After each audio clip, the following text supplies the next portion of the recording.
فرزند زہرا یہ حالات برے ہیں۔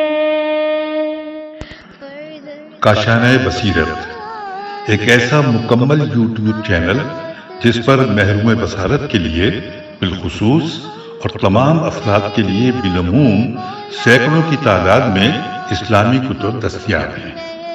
لہذا گزارش ہے کہ آپ اپنی ذمہ داری نبھاتے ہوئے کاشانۂ بصیرت کو سبسکرائب کرنے کے ساتھ ساتھ بیل آئیکن کو پریس کیجیے تاکہ آپ علم کے حصول کے ساتھ ساتھ مذہب اہل بیت کی اشاعت میں بھی اہم کردار ادا کرتے رہیں۔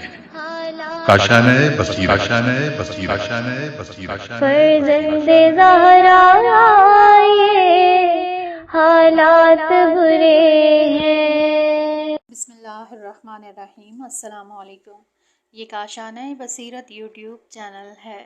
آج ہم آپ کے لیے کتاب معاد ریکارڈ کر رہے ہیں جس کے مصنف شہید محراب آیت اللہ سید عبدالحسین دست غیب قدسرہ ہیں۔ تو آئیے سنتے ہیں اس کتاب کا پارٹ نمبر 14 پیج نمبر 181 سے۔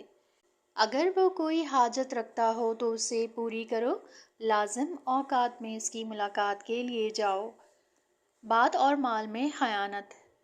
دوسرا موقف امانت ہے۔ یہ صرف مال کے ساتھ مخصوص نہیں ہے بلکہ اگر کوئی شخص کسی بات یا راز کو تمہارے پاس امانت رکھے اور یہ کہے کہ کسی سے نہ کہنا، تو اگر تم نے وہ بات کسی دوسرے سے کہہ دی تو یہ بھی امانت میں خیانت ہوگی۔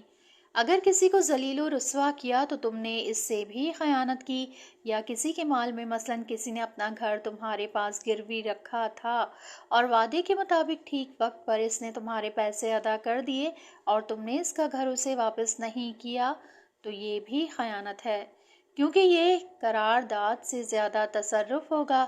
اسی طرح اگر تم نے کسی کا مکان یا کسی کی دکان اجارے پر لی تو جو ہی مدت اجارہ پوری ہو جائے فوراً اسے بلا تاخیر تمہیں خالی کر دینا چاہیے اور اسے واپس دے دینا چاہیے۔ مختصر یہ کہ خیانت قولی ہو یا فعلی، بہر صورت اس کے متعلق باز پرس کی جائے گی۔ پولیس صراط سے گزرنے کے لیے ولایت علی علیہ السلام کا پروانہ، پیج نمبر 181۔ پہلی ہی گھاٹی میں ایک اور موقف جس کے بارے میں سنی اور شیعہ روایات کی تعداد بہت ہے، وہ ولایت جناب امیر المومنین حضرت علی ابن ابی طالب علیہ السلام ہے۔ تفسیر سالبی وغیرہ میں آیت شریفہ سورہ صافات آیت نمبر 24 کی تفسیر یہ کی گئی ہے کہ یعنی انہیں روکو، ان سے بھی پوچھا جائے گا، یعنی ولایت علی ابن ابی طالب علیہ السلام کے بارے میں ان سے سوال کیا جائے گا کہ کیا یہ دوست دار علی علیہ السلام بھی ہیں یا نہیں۔ ہموینی اور تبری جو دونوں اجلاء علماء سنت سے ہیں، جناب رسول خدا صلی اللہ علیہ وآلہ وسلم سے روایت کرتے ہیں کہ حضرت صلی اللہ علیہ وآلہ وسلم نے فرمایا، یا علی، جو شخص تمہاری ولایت کا پروانہ رکھتا ہوگا وہ صراط سے گزر جائے گا۔ اس کے علاوہ اور بہت سی روایات اس بارے میں ہیں جنہیں بامنظر اختصار ذکر کیا گیا ہے۔ دوسری گھاٹی صلاۃ یعنی نماز، پیج نمبر 182۔ پہلی گھاٹی سے ولایت علی ابن ابی طالب علیہ السلام امانت کی واپسی اور صلہ رحم سے گزر کر نماز کی گھاٹی میں پہنچے گا۔ یومیہ واجب نمازوں، نماز، آیات و قضا وغیرہ کے بارے میں سوال کیا جائے گا، جیسا کہ پہلے بھی اس طرف اشارہ کیا گیا۔ جناب رسالت مآب صلی اللہ علیہ وآلہ وسلم نے فرمایا، میری شفاعت کو وہ شخص نہیں پا سکتا جس نے نماز کو ضائع کیا۔ حضرت امام جعفر صادق علیہ السلام کی آخری وصیت یہ تھی، سفینۃ البحار، ہماری شفاعت ان لوگوں تک پہنچ ہی نہیں سکتی جنہوں نے نماز کو سبک سمجھا، مثلا نماز صبح کو سورج نکلنے پر یا نکلنے کے قریب پڑھنا اور نماز ظہرین کو غروب آفتاب کے وقت پڑھنا۔ ایسے لوگوں کو بھی شفاعت معصومین علیہ السلام نہیں نصیب ہوگی، جا جائے کہ ان لوگوں کو جو سرے سے نماز پڑھتے ہی نہیں۔ روایات میں ہے، تارک الصلاۃ پیاسا مرتا ہے اور پیاسا ہی بروز قیامت قبر سے اٹھے گا۔ بچوں کو نماز سکھائیے اور اس کا عادی بنائیے، پیج نمبر 183۔ مختصر طور پر ایک موضوع جس کے متعلق تاکید کرنا چاہتا ہوں تاکہ سب جان لیں اور دوسروں تک بھی پہنچائیں، وہ مسئولیت اور ذمہ داری ہے جو اپنے بچوں کے سلسلے میں ہم پر عائد ہوتی ہے۔ ہمیں چاہیے کہ بچوں کو بلوغ تک پہنچنے سے پہلے ہی نماز کا عادی بنا دیں۔ ہم پر لازم ہے کہ اپنے بچوں کی ایسی تربیت کریں کہ وہ نماز گزاروں میں شمار ہوں۔ اس میں کوئی شک نہیں کہ اس کا نتیجہ ہم کو ملے گا۔ بچہ جو عمل بھی ہماری یعنی ماں باپ کی کوششوں کے نتیجے میں انجام دے گا، اس کے بلوغ سے قبل اس عمل کا ثواب ماں باپ کو ملے گا، اور اس کے بالغ و مکلف ہونے کے بعد بھی۔ چونکہ ماں باپ سبب خیر و دائی علی الخیر تھے، لہٰذا خداوند متعال کا لطف و کرم ان کے شامل حال ہوگا۔ بچے کا بسم اللہ الرحمن الرحیم پڑھنا گنہگار باپ کے عذاب کے خاتمے کا باعث ہوتا ہے۔ Page number 183۔ آپ نے سنا ہوگا کہ کوئی نبی علیہ السلام اپنے اصحاب کے ساتھ کسی قبرستان سے گزر رہے تھے کہ نبی صلی اللہ علیہ وآلہ وسلم نے اپنے اصحاب سے کہا، جلدی آگے بڑھ جاؤ کیونکہ اس صاحب قبر پر عذاب ہو رہا ہے۔ 1 سال بعد پھر وہی نبی علیہ السلام اپنے اصحاب کے ساتھ اسی قبرستان سے گزر رہے تھے، مگر اب وہاں عذاب کا نام و نشان بھی نہ تھا۔ نبی علیہ السلام نے بارگاہ رب العزت میں سوال کیا، پروردگار، کیا وجہ ہے کہ اب یہ میت معذب نہیں ہے؟ ندا آئی کہ اس شخص کے ایک لڑکا تھا۔ اس شخص کے مرنے کے بعد اس بچے کو لوگ مکتب میں لے گئے۔ استاد نے اس کو سکھایا کہ وہ بسم اللہ الرحمن الرحیم کہے۔ جب اس بچے نے بسم اللہ الرحمن الرحیم کہا اور ہم کو رحمان و رحیم کے صفات سے یاد کیا تو ہم نے بھی اس کے باپ سے، جو بچے کی خلقت کا ذریعہ تھا، عذاب اٹھا لیا۔ غرض یہ ہے کہ بچے کی عبادتوں کی تاثیر والدین کے لیے بھی نفع بخش ہوتی ہے۔ خلاصہ یہ ہے کہ ہم سب کے ذمہ یہ شرعی وظیفہ ہے اور عمل بالمعروف و نہی عن المنکر کا ہمارا فریضہ پہلے نمبر پر اپنے اہل و عیال سے متعلق ہوگا، اس کے بعد سارے اقارب سے۔ سورۃ الشعراء آیت نمبر 214۔ اے رسول صلی اللہ علیہ وآلہ وسلم، تم اپنے قریبی رشتہ داروں کو عذاب خدا سے ڈراؤ۔ سورہ تحریم آیت نمبر 6۔ ترجمہ: اے ایمانداروں، اپنے آپ کو اور اپنے بال بچوں کو جہنم کی آگ سے بچاؤ جس کے ایندھن آدمی اور پتھر ہوں گے۔ تیسری گھاٹی، پیج نمبر 184۔ الخمس والزکوٰۃ۔ اگر کسی شخص کے ذمے خمس یا زکوٰۃ کا 1 درہم بھی باقی رہ گیا ہوگا تو اس تیسری گھاٹی میں اس کو روک دیا جائے گا۔ زکوٰۃ نہ دینے والوں پر عذاب کے بارے میں روایتیں بہت ہیں۔ من جملہ ان کے معصوم علیہ السلام فرماتے ہیں، خداوند عالم زکوٰۃ نہ دینے والے پر اقرا کو مسلط کرے گا جو اس کی گردن میں لپٹ جائے گا۔ اژدہے کا زہر جب بہت زیادہ ہو جاتا ہے تو اس کے سارے بال گر جاتے ہیں۔ عربی میں ایسے اژدہے کو اقرا کہتے ہیں۔ دوسری روایت میں حضرت علیہ السلام فرماتے ہیں، جو کسان اپنی زراعت کی زکوٰۃ نہیں دیتا، یہی زمین اپنے ساتھوں طبقات کے ساتھ اس کی گردن میں طوق بن جائے گی۔ اسی طرح حضرت حجت العصر اجل اللہ فرجہ شریف اپنے زمانِ ظہور میں مانع زکوٰۃ کو قتل کر دیں گے۔ بس ہوشیار، ایسا نہ ہو کہ کسی کے ذمہ زکوٰۃ کا 1 درہم بھی باقی رہ جائے، کیونکہ اگر سونا و چاندی سکہ دار جمع کیا ہوگا اور اس کی زکوٰۃ نہ ادا کرے گا تو روز قیامت اس درہم و دینار کو آگ میں سرخ کر کے اس سے اس شخص کے پہلو پر داغیں گے۔ ترجمہ: جس دن وہ سونا چاندی جہنم کی آگ میں گرم اور سرخ کیا جائے گا، پھر اس سے ان کی پیشانیاں اور ان کے پہلو اور ان کی پشتیں داغی جائیں گی اور ان سے کہا جائے گا، یہ وہ ہے جسے تم نے اپنے لیے دنیا میں جمع کر کے رکھا تھا، تو اب اپنے جمع کیے کا مزہ چکھو۔ ضمناً یہ بھی سمجھ لیجیے کہ زکوٰۃ مال اور زکوٰۃ بدن کے درمیان کوئی فرق نہیں ہے۔ عید فطر کی شب میں بھی اپنے مال سے زکوٰۃ بدن یعنی فطرہ ادا کرنا چاہیے۔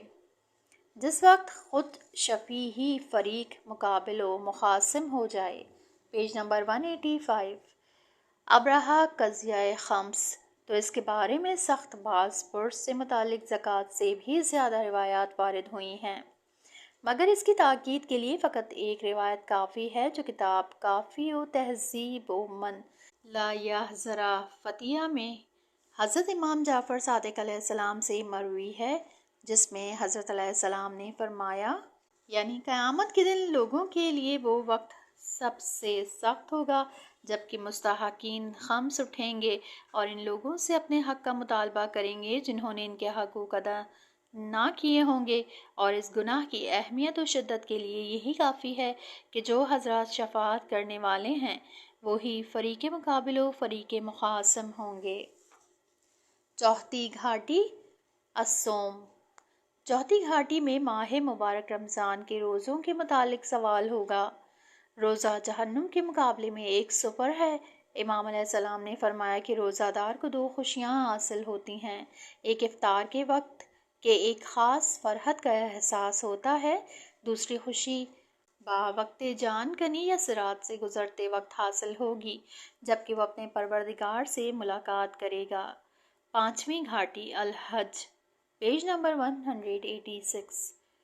اگر کسی شخص کے لیے اس کی عمر کے کسی حصے میں استطاعت کے شرائط مکمل ہو جائیں پھر بھی وہ حج بجا لانے کے لیے نہ جائے تو اسے اس گھاٹی میں روک دیا جائے گا، بلکہ بنا بر روایت دو گروہ ایسے ہیں جن سے باوقت موت کہا جائے گا، یعنی تمہاری موت ملت یہود یا نصارہ پر واقع ہو رہی ہے، دین اسلام پر نہیں۔ ایک زکوٰۃ نہ دینے والا اور دوسرے تارک الحج یعنی حج نہ کرنے والا، اور اس شخص کی مذمت و دنائیت کے لیے جو حج واجب نہ بجا لائے۔ یہی کافی ہے کہ خداوند عالم نے قرآن مجید میں اس کو کافر سے تعبیر کیا ہے۔ سورہ آل عمران آیت نمبر 97 ترجمہ۔ اور لوگوں پر واجب ہے کہ محض خدا کے لیے خانہ کعبہ کا حج کریں جنہیں وہاں تک پہنچنے کی استطاعت ہو، اور جس نے باوجود قدرت حج سے کفر کیا تو یاد رکھیے کہ خدا سارے جہان سے بے پرواہ ہے۔ ان موضوعات کے بارے میں اس سے زیادہ بحث مناسب نہیں ہے کیونکہ اس طرح اصول عقائد کی بحث سے خارج ہو رہے ہیں۔ مقصد صرف بیشتر مومنین کے لیے فہرست پیش کرنا ہے۔ چھٹی گھاٹی الطہارت، پیج نمبر 187۔ ابن عباس کی روایت میں ہے کہ طہارت سے مراد الطہارات الثلاث یعنی تینوں طہارتیں ہیں، یعنی وضو، غسل اور تیمم ہیں۔ بعض محدثین نے کہا ہے کہ مطلق طہارت مراد ہے۔ اگر کوئی شخص طہارت کا پابند نہ ہو، خصوصاً خواتین اس کا لحاظ رکھیں کہ اپنے مخصوص غسلوں کو ان کے اوقات پر بجا لایا کریں، ورنہ عقبہ ششم کے موقف پر اس کے مطابق باز پرس کی جائے گی۔ بلکہ روایت میں یہ بھی ملتا ہے کہ نجاسات سے پرہیز و احتیاط نہ کرنے کی وجہ سے فشار قبر کی سزا بھی ہوتی ہے، جیسا کہ ہم نے پہلے اشارہ کیا۔ عقبہ ہفتم مظالم، پیج نمبر 187۔ اس گھاٹی کو عقبہ عدل اور عقبہ حق الناس سے بھی تعبیر کیا گیا ہے، اور قرآن مجید میں اس کو مرصاد سے تعبیر کیا گیا ہے، یعنی کمین گاہ۔ اگر کسی کو بلا وجہ ایک تماچا مارا ہوگا تو اس شخص کو 500 سال تک اسی مقام پر روکے رکھیں گے۔ ناحق تماچا مارنے کے جرم کی سزا میں اس کی ہڈیاں چور کر دی جائیں گی۔ میاں دکاندار، تمہیں کیا حق ہے کہ اپنے شاگرد کو مارتے ہو؟ معلم صاحب، تم کس وجہ سے شرعی کی بنا پر بچے کی تنبیہ کرتے ہو کہ یہ تنبیہ کبھی کبھی بے زبان شاگرد کے بدن کو سیاہ کر دیتی ہے؟ اے شوہران نامدار، تم اپنی بیویوں کو کیوں زد و کوب کرتے ہو؟ آخر شوہر کو کیا حق حاصل ہے کہ اپنی بیوی پر ہاتھ اٹھائے؟ ہاں، بعض موارد استثنائی ہیں جہاں فی الجملہ حق دیا گیا ہے، لیکن ایسے مواقع بہت کم بلکہ شاذ و نادر ہی پیش آتے ہیں، مگر یہ ہمارے موضوع سے خارج ہیں، ورنہ ذکر کرتے۔ ترجمہ۔ اور وہ عورتیں جن کے سرکش ہونے کا تمہیں اندیشہ ہو تو پہلے انہیں سمجھاؤ، اور اس پر نہ مانے تو تم ان کے ساتھ سونا چھوڑ دو، اور اس پر بھی نہ مانے تو مارو، مگر اتنا کہ خون نہ نکلے اور کوئی عضو نہ ٹوٹے۔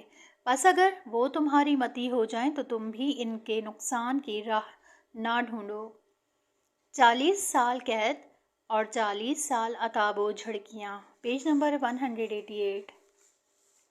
خلاصہ یہ کہ کون ہے جو اس کا دعویٰ کر سکے کہ مظالم عباد اس کے ذمے نہیں ہیں۔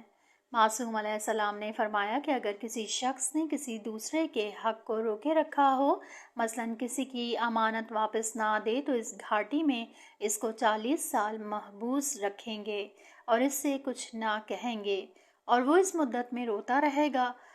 پھر منادی ندا کرے گا کہ یہ وہ شخص ہے جس نے لوگوں کا مال اپنے پاس روکے رکھا۔ پھر دوسرے 40 برس تک اس کی سرزنش کی جائے گی، پھر وہ جہنم میں گر پڑے گا۔ البتہ یہ سزا اس صورت میں ہوگی جبکہ اس کا نامہ اعمال نیکیوں سے بالکل خالی ہو، ورنہ اس کی نیکیاں صاحب حق کو اس کے حق کے مطابق دے دی جائیں گی۔ چنانچہ ہم نے پہلے بیان کیا، بعض روایات میں ہے کہ 1 درہم کے مقابل اس شخص کی 700 رکعت کا ثواب اس صاحب حق کو دے دیا جائے گا۔ برزخی سوزش کی ایک عجیب داستان، پیج نمبر 188۔ سقطۃ الاسلام نوری کتاب مستدرک میں کتاب انوار المزیہ، تالیف سید غیاث الدین نجفی جو علماء و امامیہ و فقہ شیعہ میں سے تھے، سے اس حکایت کو نقل کیا ہے کہ ہمارے گاؤں میں جو حلہ کے قریب ہے ایک شخص تھا جس کا نام محمد بن ابی عزینہ تھا۔ یہ شخص مسجد کا متولی تھا اور اپنے معمول کے مطابق روزانہ دن کو مسجد میں آتا تھا۔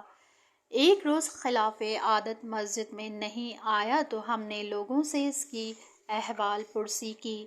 معلوم ہوا کہ بیمار ہے۔ ہمیں اس خبر سے بہت تعجب ہوا کیونکہ ابھی شب گزشتہ تک ہم نے اسے صحیح و سالم دیکھا تھا۔ ہم اس کی عیادت کو گئے، دیکھا تو اسے سر سے پاؤں تک جلا ہوا پایا۔ وہ کبھی بے ہوش ہو جاتا، کبھی ہوش میں آ جاتا۔ ایک مرتبہ جب وہ ہوش میں آیا تو میں نے اس سے پوچھا کہ آخر یہ تم پر کیا گزری ہے، کیسے اور کیا ہو گیا؟ اس نے کہا، گزشتہ شب مجھے خواب میں صراط دکھایا گیا اور حکم ہوا کہ میں بھی اس پر سے گزروں۔ چنانچہ میں چلا۔ اولاً میرے پاؤں کے نیچے زمین برابر تھی، پھر میں نے دیکھا کہ وہ باریک ہو گئی، ابتدا میں نرم اور آرام دہ تھی، پھر میں نے دیکھا کہ وہ تیز اور دھاردار ہو گئی۔ اس طرح میں آہستہ آہستہ قدم اٹھا رہا تھا اور اپنا توازن درست کیے ہوئے چل رہا تھا کہ کہیں گر نہ پڑوں۔ آگ کے شعلے بلند ہو رہے تھے مگر اس کا رنگ سیاہ تھا اور میں دیکھ رہا تھا کہ لوگ ادھر ادھر سے برگ خزاں کی طرح جہنم میں گر رہے تھے۔ ایک مرتبہ میں نے دیکھا کہ میرے پاؤں کے نیچے بال برابر سے زیادہ کوئی چیز نہیں ہے۔ پھر اچانک مجھے آگ نے اپنی طرف کھینچ لیا اور میں بھی اس آگ کے غار میں گر پڑا اور جس قدر ہاتھ پاؤں مارتا تھا کہ اس سے نکل سکوں اتنا ہی اور گہرائی میں چلا جا رہا تھا۔ جہنم کی آگ قوت کشش رکھتی ہے اور روایت میں وارد ہے کہ 70 سال کے راستے کی مسافت تک نیچے جاتی ہے۔ جو ہی میں نے دیکھا کہ اب کام تمام ہوا چاہتا ہے کہ اچانک میرے دل میں یہ بات آئی کہ میں جب بھی گرتا یا لڑکاتا تھا تو یا علی کہتا تھا، اقصنی یا مولائی، یا امیر المومنین پکارتا تھا۔ مجھے الہام ہوا کہ اوپر دیکھو۔ اب جو میں نے اوپر نگاہ اٹھائی تو ایک بزرگ کو دیکھا کہ صراط کے کنارے کھڑے ہیں۔ انہوں نے اپنے ہاتھ بڑھائے اور میری کمر پکڑ کر اوپر کھینچ لیا۔ میں نے عرض کیا، آقا میں تو جل گیا، میری فریاد کو پہنچیے۔ حضرت علیہ السلام نے اپنے دستے مبارک کو میرے زانوں سے ران کے آخری حصے تک مسح فرمایا۔ اچانک میں خواب سے بیدار ہو گیا، دیکھا کہ جہاں تک میرے مولا علیہ السلام نے مسح فرمایا تھا وہاں بالکل سوزش نہیں ہے اور وہ جگہ ٹھیک ہو گئی ہے، لیکن میرا بقیہ بدن جل رہا ہے۔ وہ شخص 3 مہینے تک بستر پر پڑا رہا، نالہ و فریاد کرتا تھا، قسم قسم کے مرہم لائے گئے، طبیب پر طبیب بدلے گئے، یہاں تک کہ 3 ماہ گزرنے کے بعد آخر روح بسحت ہوا۔ اس کے جسم پر تازہ گوشت آیا، پھر وہ صحتیاب ہو گیا۔ اسی کتاب مستدرک میں لکھتے ہیں کہ اس کے بعد جب بھی وہ اس واقعے کو بیان کرتا تو ایک مدت تک تپ و لرزے میں مبتلا رہتا۔ بے شک بس ایک ہی راہ چارہ و تدبیر ہے اور وہ ولایت اہل بیت طاہرین علیہ السلام سے تمسک ہے۔ حضرت امام رضا علیہ السلام نے وعدہ فرمایا ہے کہ اپنے مزار مقدس کے زائرین کی صراط پر دستگیری فرمائیں گے۔ نیز حضرت ابو عبداللہ حسین علیہ السلام سے متمسکین و متصلین کی بابت بہت سی بشارتیں اس موقع یعنی صراط کے لیے آئی ہیں۔ یہاں تک کہ ایک روایت میں حضرت امام جعفر علیہ السلام سے منقول ہے کہ حضرت علیہ السلام فرماتے ہیں کہ حضرت سید الشہداء روحی و ارواح المومنین لا فدا جناب مختار رحمۃ اللہ علیہ کو بھی نجات دلائیں گے۔ شفاعت، پیج نمبر 190۔ بروز قیامت شفاعت شائفین بھی اصول مسلمہ میں سے ہے۔ وہ حضرات جو بارگاہ رب العزت میں مقرب و آبرومند ہیں، صاحبان قوت و قدرت ہیں، ضعیف و کمزور جو افتدادہ ہوگا، اس کا ہاتھ پکڑ کر اسے اٹھائیں گے کہ دوزخ کے غل و زنجیر سے آزاد ہو۔ ایسا بھی ہوگا کہ کسی شخص بہشتی کا درجہ بلند فرما دیں، مثلاً اعمال حسنہ کے اعتبار سے اس کو بہشت میں ادنا درجہ ملا ہو، جس کی وجہ سے وہ جوار محمد اور آل محمد سے اچھی طرح بہرہ مند نہیں ہو سکتا، تو ائمہ طاہرین علیہ السلام اس کے لیے شفاعت فرما کر اس کو اعلیٰ درجہ دلوائیں گے۔ غرض یہ کہ سبھی محتاج شفاعت ہیں۔ تمام خلائق حتیٰ کہ انبیاء علیہ السلام بھی شفاعت محمدی صلی اللہ علیہ وآلہ وسلم کے نیاز مند ہوں گے۔ Page number 191۔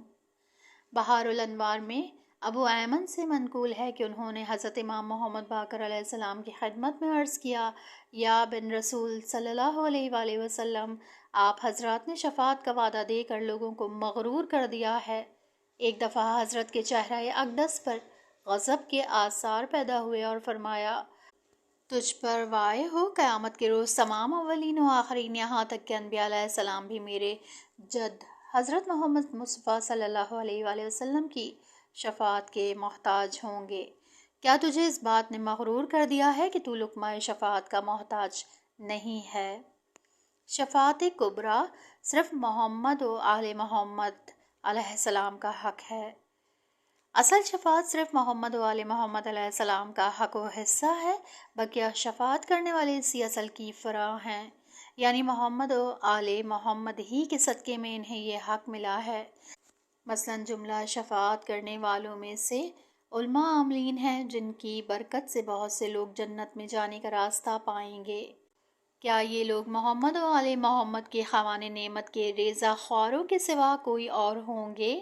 اسی طرح جملہ شفاعت کرنے والوں میں سے مومنین بھی ہیں، جن کے متعلق معصوم علیہ السلام فرماتے ہیں کہ ہر مومن 100 افراد کی شفاعت کرے گا۔ مومنین نے یہ آبرو کہاں سے حاصل کی سوائے در محمد صلی اللہ علیہ وآلہ وسلم و آل محمد کے؟ یا مثلاً سعادات کرام قیامت کے دن شفاعت کرنے والوں میں سے ہوں گے، تو کیا یہ شرف انہیں اس کے سوا کسی اور طرح سے حاصل ہوا ہے کہ یہ حضرات اسی خانوادہ مقدسہ کے رگ و ریشہ سے ہیں؟ اسی طرح قرآن مجید اور مسجد شفاعت کنندہ ہوں گی، یہ بھی آثار محمد صلی اللہ علیہ وآلہ وسلم و آل محمد ہی سے ہیں۔ خلاصہ یہ کہ تمام شفاعہ کی برکت انہی دوات مقدسہ کی طرف ہے۔ ہر مقام پر شفاعت ہوگی۔ Page number 192۔ اصل مقام شفاعت تو میدان قیامت ہی ہے، لیکن ایسے شواہد بھی موجود ہیں کہ برزخ میں بلکہ اسی دنیا میں بھی شفاعت ہوتی ہے۔ مثلاً خدا نخواستہ کوئی بلا نازل ہونا چاہتی ہے، لیکن حضرت ولی عصر علیہ السلام اجل اللہ فرجہ الشریف کی شفاعت سے برطرف ہو جاتی ہے۔ یا مثلاً میت برزخ میں معذب ہے اور دنیا میں اس کا باپ یا فرزند یا رفیق اہل بیت طاہرین علیہ السلام سے متوسل ہوتا ہے اور تذرہ و زاری کر کے ان بزرگوں کو واسطہ اور وسیلہ قرار دیتا ہے۔ خداوند کریم ان بزرگواروں کی برکت سے اس میت کو بخش دیتا ہے۔ اگر ہماری تمام مولاد آقا شفاعت فرما دیں گے تو وہ عنایت پروردگار کا مورد قرار پائے گا۔ اس سلسلے میں بہت سے واقعات رونما ہو چکے ہیں۔ سید حمیری کی حکایت ہے جو بہت سی کتابوں میں درج ہے۔ نوٹ: اس بارے میں حضرت آیت اللہ شہید دستغیب نے تفسیر سورہ نجم میں 2 واقعات نقل فرمائے ہیں۔ خواہش مند حضرات کتاب مذکور کے صفحہ نمبر 131 کی طرف زیر عنوان شفاعت حضرت ابوالفضل العباس مراجعہ فرمائیں۔ کتاب گناہان کبیرہ میں آثار شرب خمر کے ضمن میں ملاحظہ فرمائیں۔ ایک طالب علم جو طبیب ہو گیا، پیج نمبر 192۔ دنیا میں شفاعت محمد و آل محمد کا ایک واقعہ حاجی مرزا خلیل کا واقعہ ہے جو حال ہی میں رونما ہوا ہے اور شاید ابھی کچھ ضعیف العمر لوگوں کو یاد بھی ہوگا۔ حاجی مرزا خلیل اولاً مدرسہ دارالشفا قم میں ایک طالب علم تھے۔ ایک دن حجرے میں بیٹھے ہوئے تھے کہ ایک ضعیفہ گھبرائی ہوئی وارد ہوئی اور کہنے لگی، میری مالکہ دل کے شدید درد میں مبتلا ہے، کیا آپ کو کوئی دوا معلوم ہے؟ حاجی نے جو علم طب سے کوئی تعلق نہیں رکھتے تھے بغیر تمہید جواب دیا کہ فلاں دوا انہیں دے دو۔ دوسرے دن دیکھا کہ لوگ کھانوں سے بھرے ہوئے ظروف حق الطبابت کے طور پر ان کے حجرے میں لائے۔ اس کے بعد ہمسایوں کو خبر ہوئی کہ ایک اچھے طبیب مدرسہ دارالشفا میں آ گئے ہیں جو صرف ایک نسخے میں مریض کا علاج کرتے ہیں۔ نتیجہ یہ ہوا کہ حاجی کے حجرے میں آہستہ آہستہ ہجوم ہونے لگا۔ انہوں نے بھی سوچا کہ اب اس طرح کام نہیں چلے گا، لہٰذا حکیم مومن کی کتاب تحفہ خریدی اور باقاعدہ طور پر طبابت میں مشغول ہو گئے۔ رفتہ رفتہ ان کی مہارت بڑھتی گئی اور فن ترقی کرتا گیا، یہاں تک کہ لوگ انہیں تہران لے گئے اور وہاں طبابت میں مشغول رہے۔ ایک دفعہ ان کے دل میں کربلا جانے کا خیال پیدا ہوا، لیکن اس امر میں انہیں کوئی جلدی نہیں تھی کہ ایک رات خواب میں ایک شخص کو دیکھا جو ان سے کہہ رہے تھے کہ اگر کربلا جانا ہے تو جلدی کرو اور ابھی چلے جاؤ، ورنہ حکومت کی طرف سے 2 مہینے کے بعد کربلا کے سفر پر پابندی عائد ہو جائے گی۔ ہندوستانی سیدانی اور مرز جزام، پیج نمبر 193۔ مرحوم حاجی خلیل خواب دیکھنے کے بعد 2 مہینے سے قبل ہی کربلا معلیٰ کی طرف روانہ ہو گئے اور پھر ویسا ہی ہوا جیسا خواب میں دیکھا۔ سمجھ گئے کہ رویا صادقہ تھا۔ ایک مدت تک کربلا میں مقیم رہے اور وہاں بھی علاج معالجے کا سلسلہ جاری رکھا۔ ایک روز 2 خواتین ان کے پاس آئیں۔ ان میں سے ایک نے اپنا ہاتھ دکھایا جس پر ایک عجیب قسم کا زخم تھا۔ حاجی نے کہا، یہ مرض خورا ہے جو ہڈی تک پہنچ چکا ہے اور یہ علاج پذیر نہیں ہے۔ وہ عورت دل شکستہ اور مایوس ہو کر چلی گئی۔ اس عورت کی خادمہ جو اس کے ساتھ تھی واپس آئی اور کہنے لگی، جناب حاجی صاحب، آپ نے اس عورت کو پہچانا؟ انہوں نے کہا، نہیں۔ اس نے عرض کیا کہ یہ عورت علویہ یعنی سیدانی ہے اور ہندوستان کی شہزادیوں میں سے ہے۔ زیارت حسین علیہ السلام کا عشق اسے اس کے تمام مال کے یہاں کھینچ لایا ہے۔ اس وقت وہ تہی دست و مفلس بھی ہو گئی ہے اور ایک مدت سے اس مرض میں مبتلا بھی ہے۔ آپ نے بھی اسے مایوس و رنجیدہ کر دیا ہے۔ حاجی نے کہا کہ اسے فوراً واپس لاؤ۔ وہ خاتون دوبارہ حکیم حاجی کے پاس آئیں تو حاجی نے ان سے کہا، خانم، اگرچہ یہ مرض بہت پیچیدہ و سخت ہے لیکن میں چند دوائیں استعمال کراؤں گا، امید ہے خدا تعالیٰ شفاعت عطا فرمائے گا۔ غرض علاج شروع ہوا اور 6 ماہ کے بعد خاتون کا ہاتھ بالکل ٹھیک ہو گیا۔ اس صحت یابی کے بعد وہ خاتون حاجی خلیل کی اس قدر گرویدہ ہو گئیں کہ ان کا گھر چھوڑتی ہی نہیں تھیں اور ایک شفیق ماں کی طرح حاجی کے ساتھ ہمدردی کا سلوک کرتی تھیں۔ تم 10 دن کے بعد مر جاؤ گے، پیج نمبر 194۔ چند روز کے بعد مرحوم حاجی خلیل نے خواب میں اسی شخص کو دیکھا جسے پہلے تہران میں بحالت خواب دیکھ چکے تھے۔ اس شخص نے خواب میں حاجی خلیل سے کہا کہ تم بیمار ہوگے اور 10 روز کے بعد تمہاری موت واقع ہوگی۔ حاجی نے وصیت کر دی اور چند روز کے بعد بیمار ہو گئے اور مرض بھی شدت اختیار کرتا گیا، یہاں تک کہ 10ویں روز حالت احتضاع طاری ہو گئی۔ ان کی زندگی کے آخری لمحات تھے کہ وہ علویہ خاتون وارد ہوئیں۔ ایک دفعہ جو حاجی کی دیگر گوں حالت دیکھی تو حد سے زیادہ گھبرا گئیں اور کہا کہ آپ لوگ انہیں بالکل ہاتھ نہ لگائیں جب تک کہ میں واپس نہ آ جاؤں۔ پھر وہ وہاں سے سیدھی حرم مطہر حضرت سید الشہداء علیہ السلام میں پہنچیں اور زری مبارک کے قریب پہنچ کر زری کی جالیوں کو پکڑ لیا اور کہنے لگیں، یا جدہ میں حاجی کو آپ سے لوں گی، آپ خدا سے ان کو دوبارہ عمر دلوائیے۔ پھر اس قدر نالو گریہ کیا کہ غش کر گئیں۔